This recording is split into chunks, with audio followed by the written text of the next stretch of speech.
CS Somesh Kumar ने शनिवार को वरिष्ठ सरकारी अधिकारियों के साथ इंडिपेंडेंस इंडिया डायमंड फेस्टिवल के आयोजन की समीक्षा की। समारोह 8 से 22 अगस्त तक चलेगा। इस अवसर पर अधिकारियों को आदेश दिया गया कि राज्य भर में 15 दिनों तक स्वतंत्रता भारत वज्रोत्सव के भव्य उत्सव की पूरी व्यवस्था की जाए। सभी सरकारी विभागों को समन्वय से काम करने की सलाह दी। वे वज्रोत्सव उत्सव पर एक उच्च स्तरीय समिति गठन करने का आदेश दिया। 8 अगस्त को उद्घाटन बैठक में जनप्रतिनिधि शामिल होंगे।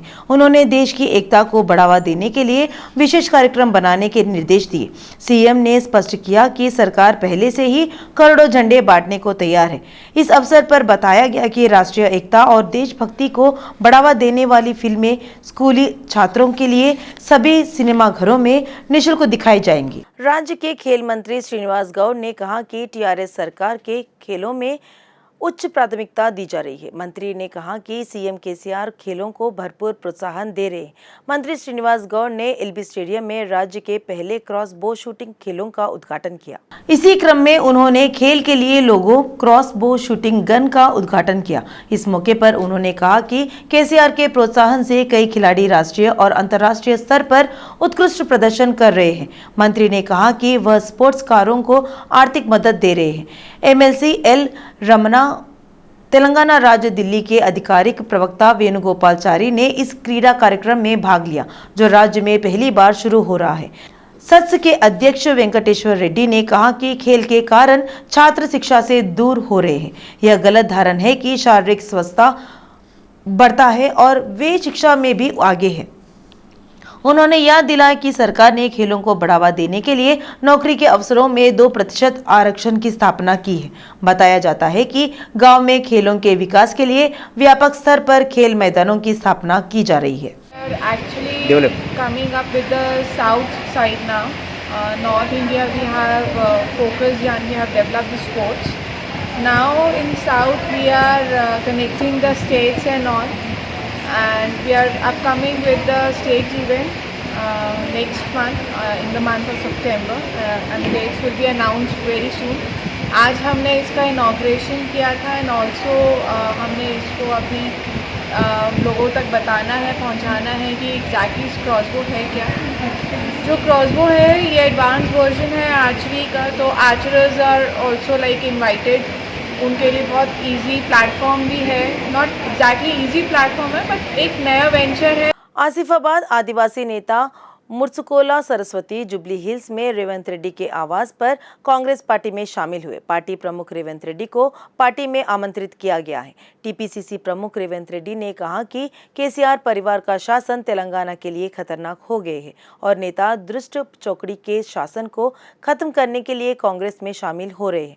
उन्होंने कहा कि राज्य भाजपा के लिए नहीं दिया गया था, जिसने राज्य के गठन के बारे में गलत बात की थी, लेकिन कांग्रेस ने तेलंगाना राज्य को गरीब और कमजोर वर्गों के विकास के लिए दिया गया।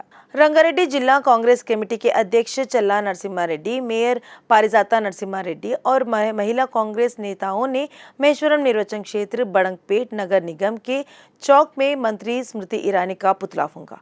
स्मृति ईरानी सोनिया गांधी से माफी की मांग करते हुए विरोध प्रदर्शन किया। कांग्रेस नेताओं ने बड़ंगपेट में अंबेडकर की प्रतिमा पर माल्यार्पण किया और चौक तक मार्च किया। स्मृति ईरानी द्वारा सोनिया गांधी को दिए गए अपमानजनक भाषण के विरोध में बड़ंगपेट कांग्रेस के नेताओं ने संसद परिसर में विरोध प्रदर्शन किया। प्रदर्शन के दौरान भाजपा नेता स्मृति ईरानी का पुतला फूंका गया। महिला कांग्रेस नेताओं ने दावा किया कि कांग्रेस पार्टी ने सत्ता में रहते हुए महिलाओं को उच्च पद प्रदान करने के लिए कड़ी मेहनत की थी। तेलंगाना टीडीपी पार्टी के उपाध्यक्ष कटरागड्डा प्रसन्ना ने हैदराबाद के Banjara hills road number 2 NTR भवन में एक प्रेस मीट में तेलंगाना सरकार की आलोचना की। राज्य के गुरुकुल आश्रम स्कूल में छात्रों को खाना ना दिए जाने की खबर परेशान करने वाली है और यह सरकार की लापरवाही का सबूत है। कटरागड्डा प्रसन्न ने रोष व्यक्त किया कि केसीआर के स्वर्णिम तेलंगाना और एक समृद्ध राज्य होने का दावा करने वाले शब्द चालबाजी के अलावा और कुछ नहीं है। केसीआर के परिवार के कल्याण के अलावा राज्य में कोई लोक कल्याण नहीं है। उन्होंने कहा कि किसी भी गुण को नहीं जानने वाले और देश की रीढ़ की हड्डी वाले मासूम बच्चों के छात्रावासों की स्थिति हृदय विदारक है। वाईएसआरटीपी प्रमुख शर्मिला के खिलाफ बीजेपी नेता डीके अरुणा की टिप्पणियों पर वाईएसआरटीपी नेता भड़क गए। वाईएसआरटीपी नेता सत्यवती ने कहा कि तेलंगाना के लोग भाजपा में विश्वास नहीं करते हैं। वाईएसआरटीपी प्रमुख शर्मिला के खिलाफ बीजेपी नेता डीके अरुणा की टिप्पणियों पर वाईएसआरटीपी नेता भड़क गए। वाईएसआरटीपी नेता सत्यवती ने कहा कि तेलंगाना के लोग भाजपा में विश्वास नहीं करते हैं। पीपुल्स गोसा बीजेपी भरोसा कार्यक्रम के तहत पार्टी नेताओं ने जवाहर नगर निगम के लोगों की समस्याओं के बारे में बताया। जवाहर नगर भाजपा पार्टी अध्यक्ष करवा शंकर के नेतृत्व में आयोजित इस बैठक में भाजपा पार्टी के राष्ट्रीय कार्यकारिणी सदस्य पूर्व सांसद जितेंद्र रेड्डी, भाजपा के वरिष्ठ नेता कोमपल्ली मोहन रेड्डी, मेड्चल जिला भाजपा पार्टी अध्यक्ष पातोला विक्रम रेड्डी ने मुख्य अतिथि के रूप में भाग लिया। तेलंगाना पर्यटन निगम के अध्यक्ष उप्पाला श्रीनिवास गुप्ता ने कहा कि तेलंगाना में कई ऐतिहासिक इमारतें और पर्यटन क्षेत्र फिल्म शूटिंग के लिए स्थान बन जाएंगे। उन्होंने पैदीप जयराजू सभाघर में निर्देशक रमेश के निर्देशन में शूट किए गए लक्कवरम गेस्ट हाउस के पूर्व लोक शो कार्यक्रम में मुख्य अतिथि के रूप में रविंद्र भारती में भाग लिया। उप्पला श्रीनिवास गुप्ता ने कहा कि तेलंगाना रामप्पा, लखनवरम, सोमशीला, भुवनगिरी किला, गोलकोंडा, बिड़ला मंदिर, नागार्जुना सागर, यादाद्री, हजार स्तंभों जैसे विशेष स्थानों का घर है। ये सभी इलाके शूटिंग के लिए मशहूर है। इस कार्यक्रम में अभिनेता सैतेजा, निहारिका, देवीकृति, राजू, निर्माता तुम्पल्ली राम सत्यनारायण, प्रेमराज, साई किरण और अन्य ने भाग लिया। माइलर देवपल्ली संभाग के लक्ष्मीगुड़ा स्थित विजेता टैलेंट स्कूल बोनाल उत्सव का भव्य आयोजन किया गया। इस कार्यक्रम में मुख्य अतिथि राजेंद्र नगर विधायक प्रकाश गौड़ थे। आज पारंपरिक पोशाक में छात्र छात्राएं अपने सम्मान के साथ उत्साहित नजर आ रहे हैं। पोतराजू के रूप में तैयार और नृत्य करने वाले छात्रों के साथ एक बार उत्सव का माहौल देखा गया।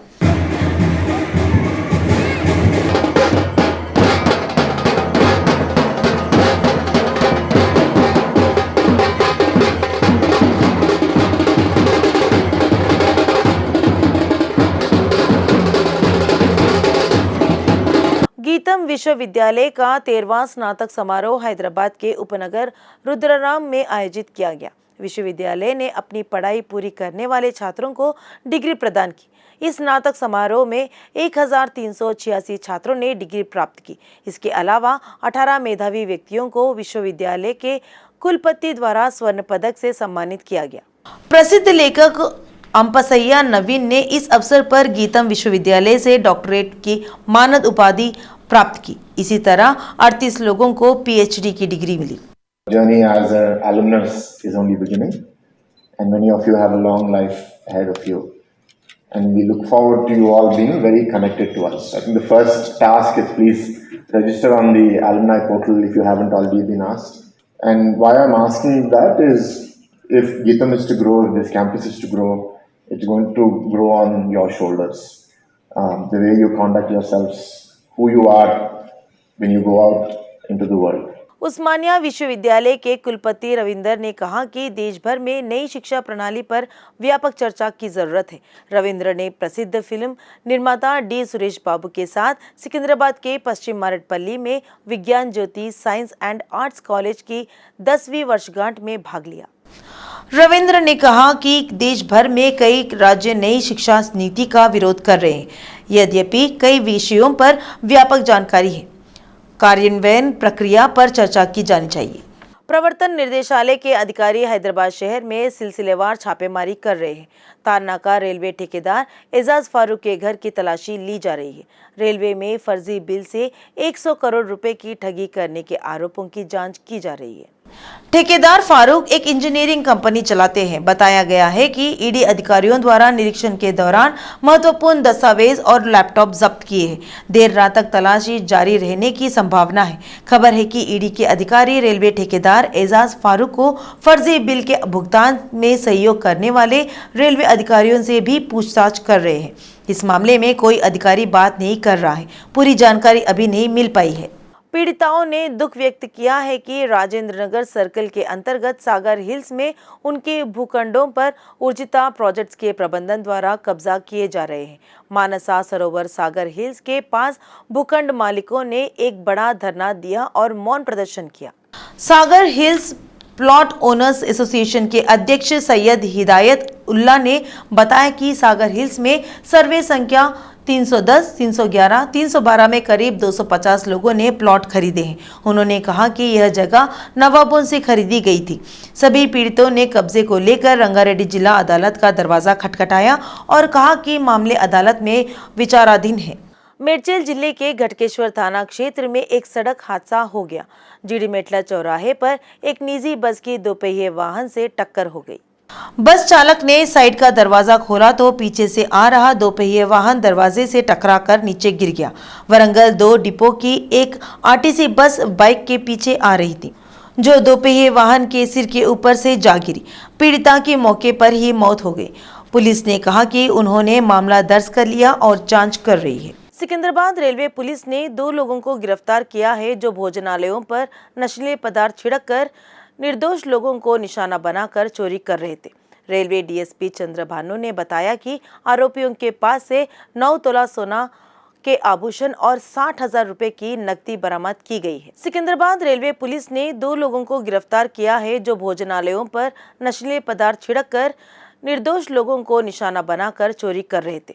रेलवे डीएसपी चंद्रभानु ने बताया कि आरोपियों के पास से 9 तोला सोना के आभूषण और 60,000 रुपए की नकदी बरामद की गई है। ईडी ने बैंकों से कर्ज चोरी के एक मामले में कारवी स्टॉक ब्रोकिंग लिमिटेड के एमडी पार्थसारथी की 110 करोड़ रुपए की संपत्ति जब्त की है। इसमें पार्थसारथी से संबंधित भूमि, भवन, शेयर और विदेशी नकदी शामिल है। ईडी इस मामले में पहले ही 1984 करोड़ की संपत्ति जब्त कर चुके हैं। ईडी ने बैंकों से कर्ज चोरी के एक मामले में कारवी स्टॉक ब्रोकिंग लिमिटेड के एमडी पार्थसारथी की 110 करोड़ रुपए की संपत्ति जब्त की है।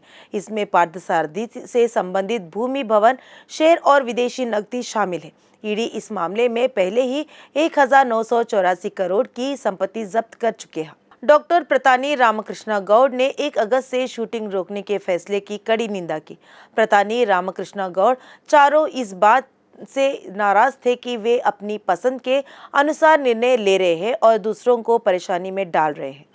प्रतानी रामकृष्ण गौड़ ने फिल्म उद्योग के सामने आने वाले कुछ मुद्दों पर प्रतिक्रिया देने के लिए तेलंगाना फिल्म चैम्बर की ओर से एक प्रेस मीट का आयोजन किया। उन्होंने कहा कि फिलहाल 50 निर्माता TFCCS में फिल्म की शूटिंग कर रहे हैं। यह पता नहीं चल पाया है कि शूटिंग क्यों रोकी जा रही है। कुछ ने अपने फायदे के लिए मुख्यमंत्रियों से सांठगांठ कर टिकट दरों में 4 गुना इजाफा किया है। वे शूटिंग को रोकने चाहते हैं क्योंकि दर्शक फिर से सिनेमा घरों में नहीं आ रहे। रामकृष्ण गौड़ ने अपना गुस्सा जाहिर किया कि सभी से बात करने के बजाय टिकट की दरें बढ़ाने और शूटिंग पर प्रतिबंध लगाने जैसे फैसले लेना सही नहीं है। भारत ने राष्ट्रमंडल खेलों में पदक खाता खोला। इंग्लैंड में आयोजित राष्ट्रमंडल खेलों में भारत ने पहला स्वर्ण पदक और रजत पदक जीता। भारोत्तोलन में स्वर्ण, रजत और कांस्य पदक हासिल करना एक सौभाग्य की बात है। भारोत्तोलन 49 किग्रा वर्ग में स्टारर भारोत्तोलन मीराबाई चानू ने 2001 किग्रा भार उठाकर शीर्ष पर रही। भारोत्तोलन में भारत को अच्छा लगा। साथ ही वेट लिफ्टिंग में 3 मेडल जीते। मीराबाई चान ने स्वर्ण पदक जीता, जबकि संकेत सरगर ने 55 किग्रा वर्ग में रजत और गुरराज ने 61 किग्रा वर्ग में कांस्य पदक जीता। भारोत्तोलन संकेत सरगर ने 55 किग्रा वर्ग में रजत पदक जीता।